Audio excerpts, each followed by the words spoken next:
1. A nurse in the ICU is caring for a patient with septic shock who is receiving vasopressor therapy. The patient's mean arterial pressure, MAPI, is 58 millimeters of mercury despite interventions. What is the nurse's next best action? Answer. The nurse should notify the healthcare provider immediately and anticipate the need for additional fluid resuscitation or an adjustment in vasopressor therapy. Rationale. A MAP below 65 millimeters of mercury indicates inadequate tissue perfusion, which can lead to organ failure. Immediate interventions, such as increasing vasopressor dosage or fluid resuscitation, are necessary to stabilize the patient. 2. A nurse is caring for a patient who has a chest tube following a pneumothorax. Upon assessment, the nurse notices continuous bubbling in the water seal chamber. What should the nurse do next? Answer. The nurse should assess the entire chest tube system for air leaks and notify the healthcare provider if the leak is within the patient. Rationale. Continuous bubbling in the water seal chamber indicates an air leak, which may be due to a system disconnection, loose connections, or a leak within the pleural space. Identifying the source is critical to prevent lung collapse. 3. A patient on mechanical ventilation has a high-pressure alarm sounding. What is the first action the nurse should take? Answer.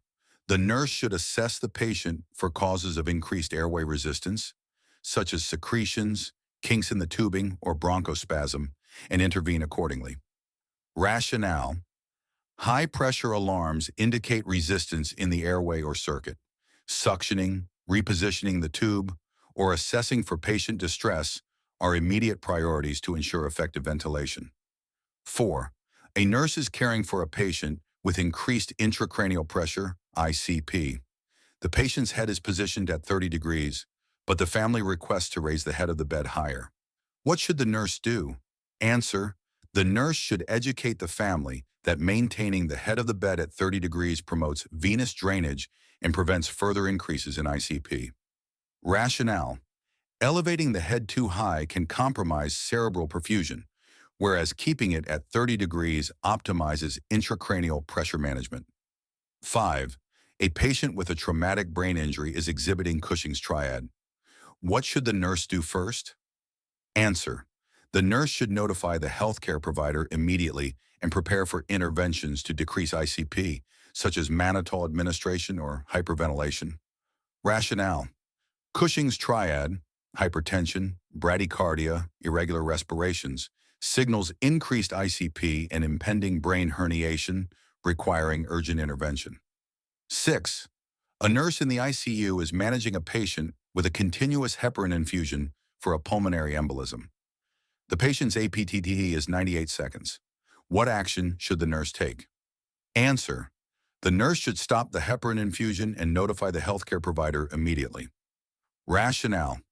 An APTT above the therapeutic range, typically 60 to 80 seconds for anticoagulation, increases the risk of bleeding and requires immediate intervention. 7. A patient in the ICU develops sudden onset confusion and restlessness following a central line insertion. What is the priority action? Answer. The nurse should place the patient in Trendelenburg position on the left side and administer 100% oxygen. Rationale. Sudden confusion and restlessness after central line placement suggest an air embolism. Placing the patient in Trendelenburg prevents embolus migration, and oxygen helps reduce bubble size. 8. A nurse is caring for a patient with acute respiratory distress syndrome, ARDS, who is on a ventilator. The patient's oxygen saturation drops to 82%. What is the nurse's priority action? Answer. The nurse should assess the patient's airway, lung sounds, and ventilator settings, and notify the provider if needed. Rationale. ARDS patients have decreased lung compliance, making ventilation challenging. Immediate assessment of airway and ventilation parameters helps determine appropriate interventions. 9. A nurse is caring for a patient in cardiogenic shock. What is the nurse's priority intervention? Answer. The nurse should administer inotropic agents as prescribed to improve myocardial contractility and cardiac output. Rationale. Cardiogenic shock results from impaired cardiac output. Inotropes, such as dobutamine, enhance myocardial function and improve tissue perfusion. 10. A nurse receives shift report on 4 critically ill patients. Which patient should the nurse assess first? Answer: the patient with a blood pressure of 88 over 40 millimeters of mercury and altered mental status. Rationale: hypotension and altered mentation indicate decreased perfusion, which requires immediate assessment to prevent organ failure. 11th, a nurse is caring for a patient post-extubation who suddenly develops stridor and respiratory distress. What is the nurse's first action? Answer: the nurse should administer racemic epinephrine and prepare for possible reintubation. Rationale: stridor after extubation suggests airway edema, which can rapidly progress to obstruction. Racemic epinephrine reduces swelling, and reintubation may be necessary. 12. A nurse is preparing to administer IV norepinephrine to a hypotensive patient. What action is essential before starting the infusion? Answer: the nurse should ensure the medication is administered via a central line. Rationale: norepinephrine is a vesicant that can cause tissue necrosis if extravasation occurs. It should be infused through a central line. 13. A patient with a history of chronic obstructive pulmonary disease, COPD, is receiving oxygen at 6 liters per minute via nasal cannula. The patient becomes drowsy and confused. What is the priority action? Answer: the nurse should reduce the oxygen flow rate and assess respiratory status. Rationale: high oxygen levels in COPD patients can suppress their drive to breathe, leading to CO2 retention and respiratory failure. 14. A nurse is monitoring a patient with a massive gastrointestinal bleed. The patient's blood pressure drops to 78 over 50 millimeters of mercury. What is the priority action? Answer: the nurse should initiate rapid fluid resuscitation with IV crystalloids. Rationale: hypovolemia from blood loss requires immediate fluid replacement to maintain perfusion and prevent shock. 15. A nurse is assessing a mechanically ventilated patient and notes absent breath sounds on the left side. What should the nurse do first? Answer: the nurse should assess endotracheal tube placement and prepare for possible repositioning. Rationale: absent breath sounds may indicate right mainstem intubation, requiring tube adjustment to ensure proper lung ventilation. 16. A nurse is administering a neuromuscular blocking agent, NMBA, to a ventilated patient. What additional intervention is essential? Answer: the nurse must ensure the patient receives appropriate sedation and analgesia. Rationale: NMBAs paralyze muscles but do not provide pain relief or sedation, necessitating concurrent medication administration. 17th. A nurse is caring for a patient with a potassium level of 6.8 milliequivalents per liter. What is the priority intervention? Answer: the nurse should administer calcium gluconate to stabilize cardiac membranes. Rationale: severe hyperkalemia can cause life-threatening dysrhythmias. Calcium gluconate stabilizes cardiac cells, while other treatments lower potassium levels. 18. A patient in the ICU has a Glasgow Coma Scale, GCS, score of 6. What is the nurse's priority action? Answer: the nurse should prepare for intubation and airway protection. Rationale: a GCS score less than or equal to 8 indicates impaired airway protection, necessitating intubation to prevent aspiration and hypoxia. 19th. A patient with a chest trauma develops tracheal deviation and hypotension. What is the priority intervention? Answer: the nurse should prepare for emergency needle decompression. Rationale: tracheal deviation and hypotension suggest a tension pneumothorax, requiring immediate decompression to relieve pressure. 20. A nurse notices new ST elevations on a patient's ECG. What is the priority intervention? Answer: the nurse should notify the provider and prepare for emergency reperfusion therapy. Rationale: ST elevation indicates myocardial infarction, requiring urgent intervention to restore coronary perfusion. 21st. A nurse is caring for a patient with a suspected pulmonary embolism who suddenly becomes tachycardic and hypotensive. What is the nurse's priority action? Answer: the nurse should administer oxygen, elevate the head of the bed, and prepare for thrombolytic therapy as prescribed. Rationale: pulmonary embolism can cause hemodynamic instability, leading to hypoxia and shock. Oxygen and head elevation improve oxygenation, while thrombolytics dissolve the clot. 22nd. A patient in the ICU with a spinal cord injury at T4 suddenly develops severe hypertension, bradycardia, and a pounding headache. What is the nurse's priority action? Answer: the nurse should sit the patient upright, loosen restrictive clothing, and assess for noxious stimuli such as bladder distension. Rationale: these are signs of autonomic dysreflexia, a life-threatening condition that requires immediate interventions to lower blood pressure by removing triggers. 23rd. A nurse is caring for a patient in the ICU with severe burns over 50% of their body. The patient suddenly becomes confused, and urine output drops to 10 milliliters per hour. What should the nurse do first? Answer: the nurse should increase the IV fluid rate as prescribed and notify the provider. Rationale: severe burns cause fluid shifts leading to hypovolemic shock. A drop in urine output and confusion indicate inadequate perfusion, requiring increased fluid resuscitation. 24. A patient with an acute ischemic stroke is being considered for alteplase TPA therapy. What assessment finding requires immediate intervention? Answer: the nurse should immediately report a blood pressure of 190 over 110 millimeters of mercury. Rationale: hypertension above 185 over 110 millimeters of mercury increases the risk of hemorrhagic conversion in patients receiving thrombolytic therapy and must be controlled before administration. 25.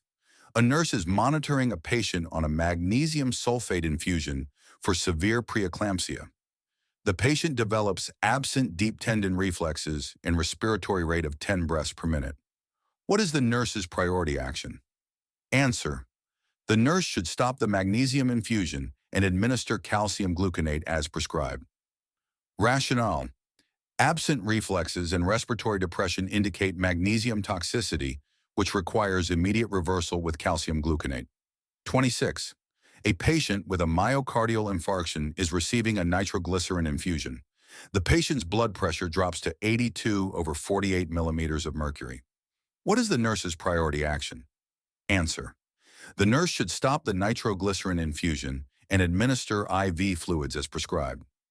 Rationale: nitroglycerin-induced hypotension reduces coronary perfusion and must be corrected with IV fluids before restarting at a lower dose. 27. A nurse in the ICU is monitoring a patient on a propofol infusion for sedation. The patient develops sudden hypotension and green-tinged urine. What is the nurse's priority action?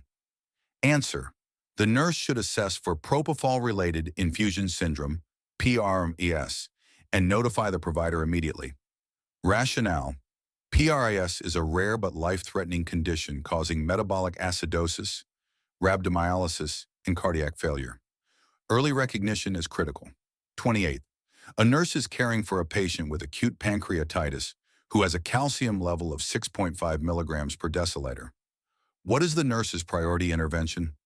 Answer: the nurse should prepare to administer IV calcium gluconate. Rationale: hypocalcemia in acute pancreatitis can cause tetany and cardiac dysrhythmias. IV calcium is required to prevent complications.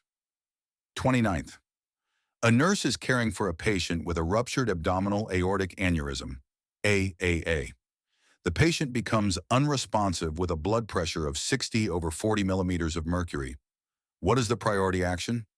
Answer: the nurse should initiate rapid IV fluid resuscitation and prepare for emergency surgery. Rationale: ruptured AAA causes life-threatening hemorrhage. Fluid resuscitation is needed to maintain perfusion until surgical repair. 30. A patient with a gunshot wound to the abdomen is in the emergency department. The nurse notes a rigid, distended abdomen and absent bowel sounds. What is the priority intervention? Answer: the nurse should prepare the patient for emergency surgery. Rationale: a rigid, distended abdomen suggests peritonitis or hemorrhage, requiring immediate surgical intervention. 31st. A patient in the ICU with diabetic ketoacidosis, DKA, has a serum potassium level of 3.2 milliequivalents per liter. What is the nurse's priority action before starting an insulin drip? Answer: the nurse should administer IV potassium supplementation as prescribed. Rationale: insulin shifts potassium into cells, which can worsen hypokalemia and lead to life-threatening arrhythmias.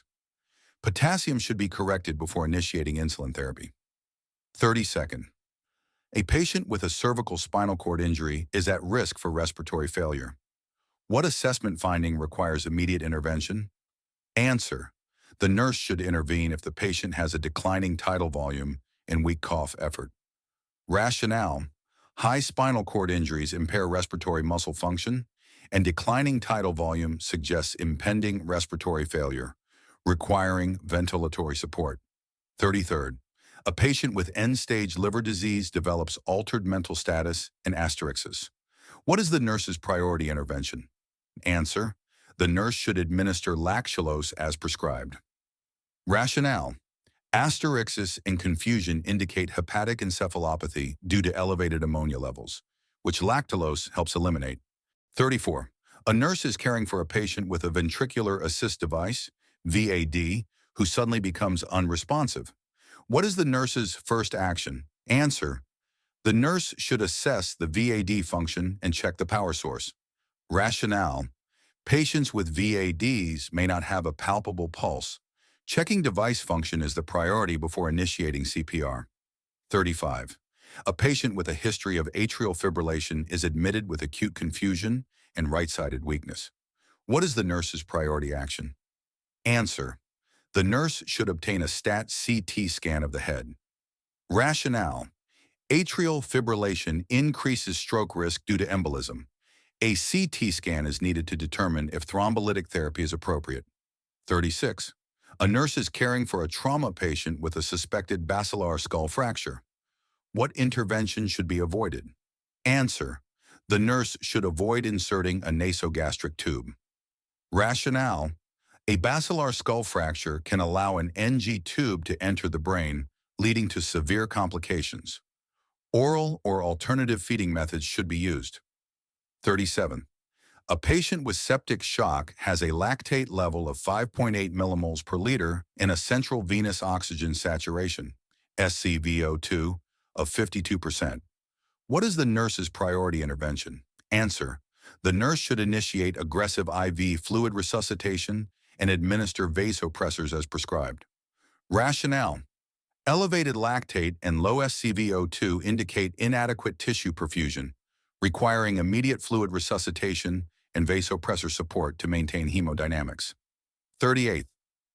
A nurse is caring for a patient on a ventilator who suddenly develops a peak inspiratory pressure of 40 centimeters of water and absent breath sounds on the right side. What is the priority action? Answer: the nurse should assess for a pneumothorax and prepare for chest tube insertion. Rationale: increased inspiratory pressure and absent breath sounds suggest tension, pneumothorax, which requires immediate decompression. 39th. A patient with an acute GI bleed is receiving packed red blood cells, PRBCs. The nurse notes new onset dyspnea and crackles in the lungs. What is the priority action? Answer: the nurse should slow the transfusion rate and assess for fluid overload. Rationale: dyspnea and crackles suggest transfusion-associated circulatory overload, TACO, requiring slowed transfusion and diuretic therapy. 40. A patient in the ICU with status epilepticus continues to have seizures despite lorazepam administration. What is the next priority intervention? Answer: the nurse should prepare for continuous IV anti-epileptic infusion and possible intubation. Rationale: refractory seizures require IV anti-epileptics, e.g. propofol, midazolam, and airway protection to prevent hypoxia and brain injury. If you found this video helpful, don't forget to like, subscribe, and share with your fellow nursing students. Hit the bell icon so you never miss an update. See you in the next one. Happy studying.